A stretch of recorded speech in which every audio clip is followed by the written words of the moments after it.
Once you've fully completed your one-page professional development plan, you'll see that I've got these finalising your goals pages for you.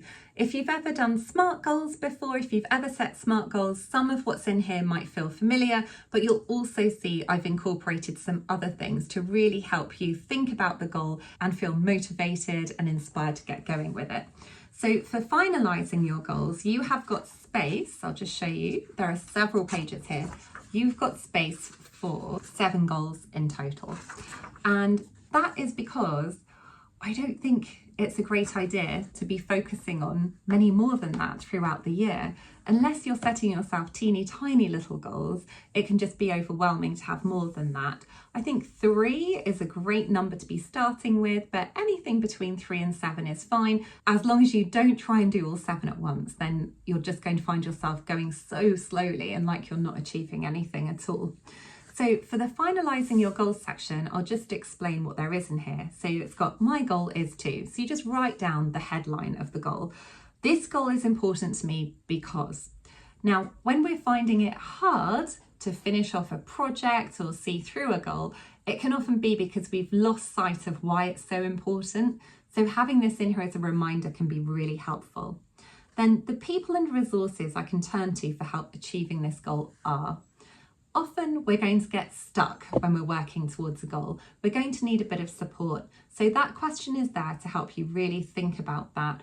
Who is there within your organisation or outside your organisation who might be able to support you in some way?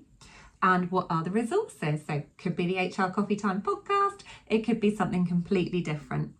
The steps I need to take to achieve this goal are, and then under that I've put try to plot these steps into the monthly calendar in the next section. Again, where we can fall down with goals, and actually where I have definitely fallen down with goals in the past, is not really thinking through the level of detail that is involved in seeing that goal come to life. Perhaps there are lots of stakeholders you've got to think about. Perhaps you need to be allocating specific time to work on particular things with it. Perhaps there are things you're going to have to learn before you can do it. There's definitely going to be more than just 1 or 2 steps that you have to take. So this isn't about writing down a really comprehensive project plan, but it's at least doing the skeleton of that. So thinking about, okay, what are some key steps I'm going to have to take? And let me now start plotting into the monthly calendar section of the planner or into your Outlook the times that I need to have hit those deadlines by. You're so much more likely to stay on track if you're plotting things out in little sections with little milestones than just setting yourself a goal and giving yourself 1 milestone at the end, which is I achieved the goal.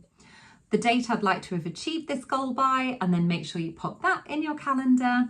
The things that might get in the way of hitting this goal. So think about what are the things that might trip you up, because then if you've identified them, you can make a plan for overcoming them. The measurements I can use that will show the goal has had an impact or been a success.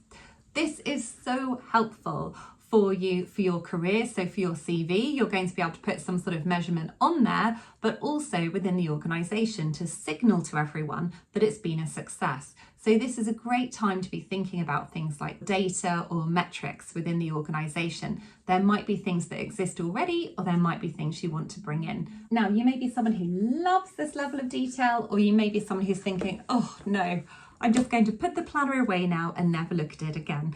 So if you feel like, oh, this is too much detail for me, I just don't want to do it, then don't worry. I don't want you beating yourself up over this or abandoning the planner altogether because it just feels like too much.